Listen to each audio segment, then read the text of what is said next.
quick room tour. We are at Palazzo Rosario Boutique Hotel. So actually we are about to check out, and as a habit, nililinis na namin yung hotel before we go. So quick room tour na lang talaga to.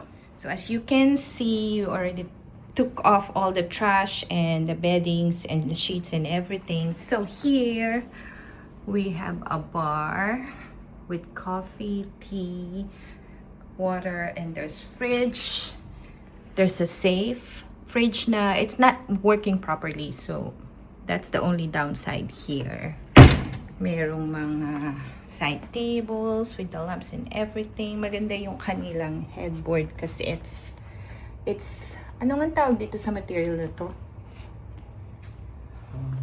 It's like foam. Yeah. Velvety covered.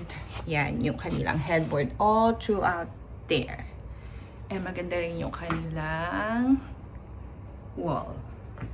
There's art. Say hello to the vlog, Joaquin. Hi vlog. Hi vlog. So yan, clean na yung room. Me and Joaquin had a double single. Ano nga? Double bed. Double single. Double bed.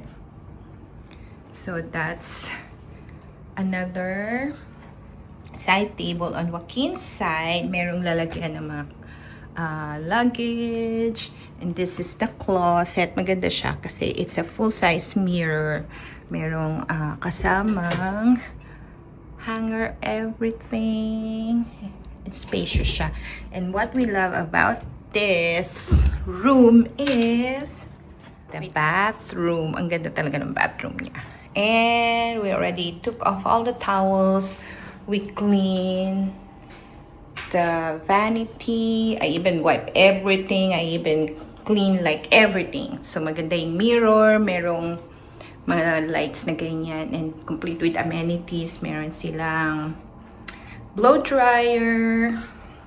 Maganda rin this side here is a spacious cabinet where you can put all your stuff.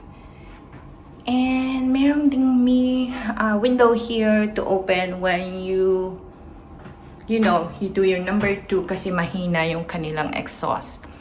The only thing that we don't like here is walang bidet. So if every time you do the number 2, you have to go shower right after. And then the shower. Shower is so nice. Merong rain shower head and another shower there. So yan siya. So that concludes our room tour here in Valletta, Malta, Palazzo Rosario Boutique Hotel.